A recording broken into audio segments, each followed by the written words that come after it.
Welcome, dear friends. Every time you try to speak English, something strange happens inside your mind. You are not confused. You are not blank. You are not weak in English. Your brain simply switches into the wrong mode. Because for your brain, English is not a language. English is an exam. And the moment your brain thinks something is an exam, it stops helping you communicate and starts protecting you from failure. Today, we are not going to talk about grammar rules, speaking tips, or fluency hacks. Today, we are talking about the hidden training your brain received for years, and how that training quietly destroyed your confidence while speaking English. From school itself, English was never treated like a normal language. You were never told that English is something you can play with. You were taught that English is something you must be careful with. Every sentence had a right answer. Every mistake had a red mark. Every hesitation had a consequence. Slowly, without you realizing it, your brain created a rule. English is dangerous when spoken incorrectly. So, your brain learned to stay alert. It learned to double-check. It learned to pause before speaking. That is why today, when you try to speak English, you don't feel free. You feel watched. Even when no one is judging you, your brain imagines a classroom. It imagines a teacher. It imagines marks being cut. This is why you can understand English easily. You listen to podcasts. You watch movies. You read posts. You understand almost everything. But the moment you open your mouth, your thoughts slow down. Your heart beats faster. Your sentences break in the middle. Because listening feels safe. Reading feels safe. Speaking feels like evaluation.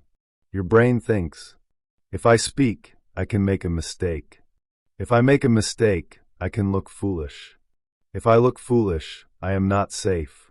So instead of flowing, your brain blocks. It delays. It edits your sentence again and again before letting it out. That is why you translate inside your head. That is why you search for perfect words. That is why even simple sentences feel heavy. This is not lack of knowledge. This is fear conditioning. An exam never trains fluency. An exam trains accuracy under pressure. And fluency cannot grow in pressure. Fluency grows in permission. But your brain was never given permission. It was given rules. It was given fear. It was given punishment for mistakes. So today, when you speak English, your brain is not trying to help you sound fluent. It is trying to help you avoid embarrassment. And until this exam mindset breaks, your English will always feel stuck inside your head, even though you know much more than you speak. The exam mindset does not start suddenly. It is built slowly, layer by layer, over many years. At first, it looks harmless. A small correction. A laugh when you pronounce something wrong. A teacher stopping you mid-sentence. Nothing dramatic. But your brain records everything. Every interruption teaches your brain one thing. Speaking English is risky. So the next time you speak, your brain becomes more alert. It watches every word. It listens to itself more than to the message. Then comes comparison. Someone in class speaks better. Someone answers faster. Someone sounds confident.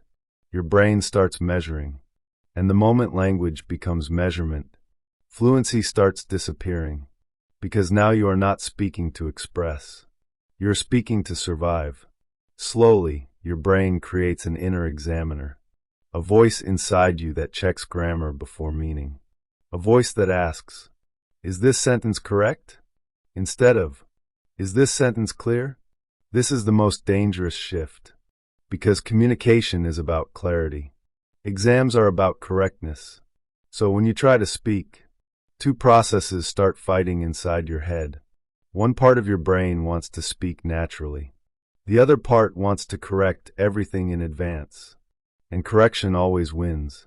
Because correction feels safer than expression. That is why your sentences feel heavy. That is why you stop mid-sentence. That is why you restart again and again.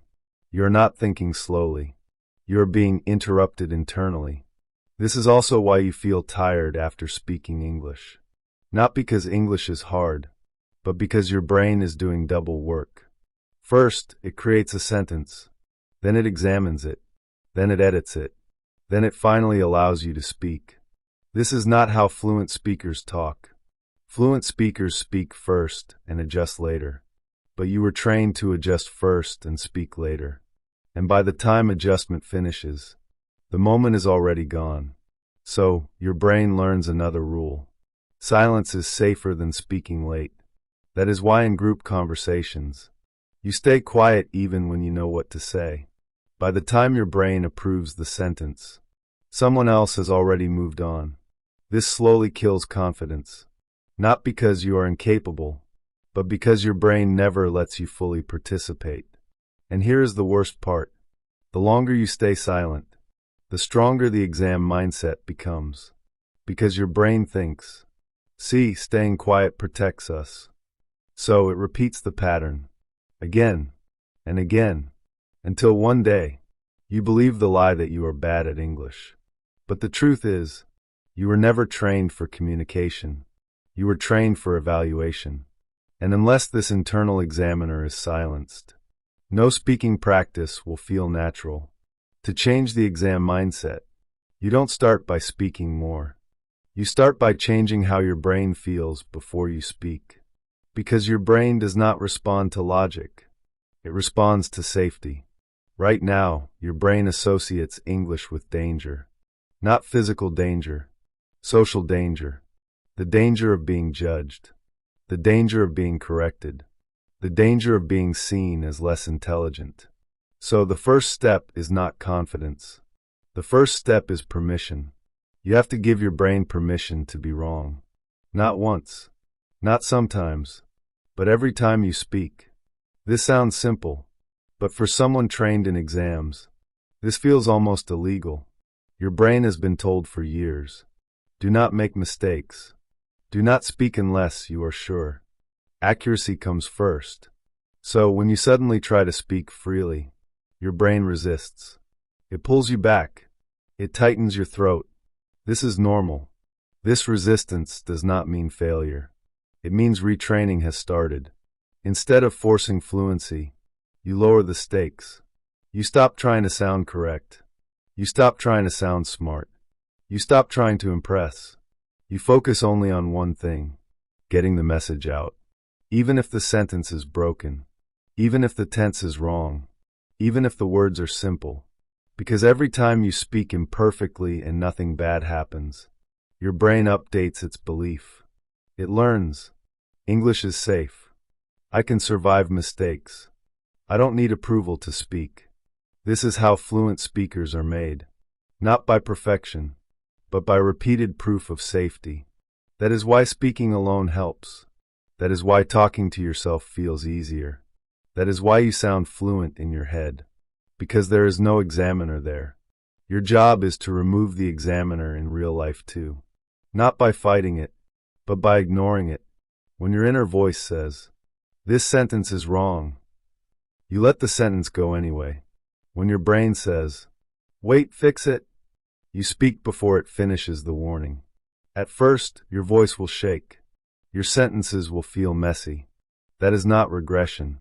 That is freedom returning. Fluency is not smooth in the beginning.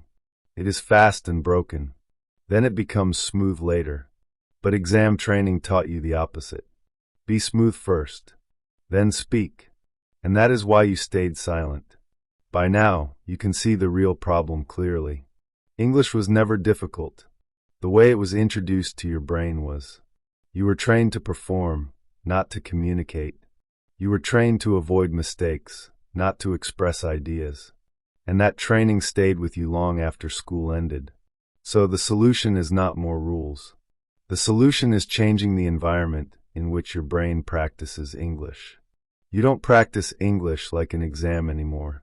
You practice it like a daily activity. You speak without stopping yourself. You let sentences come out unfinished. You allow small mistakes to exist without correcting them immediately. Because fluency is not built by fixing every sentence. Fluency is built by completing thoughts. When you complete thoughts, your brain learns flow. When you interrupt thoughts, your brain learns fear. That is why reading more grammar books never helped. That is why memorizing vocabulary never made you fluent. Because none of that removed the examiner inside your head. What removes the examiner is repetition without punishment. Speaking daily. Speaking casually. Speaking imperfectly. Even 2 minutes a day is enough. If those 2 minutes are pressure-free, and slowly something changes, your brain stops panicking, your pauses reduce, your sentences start coming faster, not because you learn new rules, but because old fear lost its power. This is when English stops feeling heavy. This is when it stops feeling like a test. This is when it finally starts feeling like a language.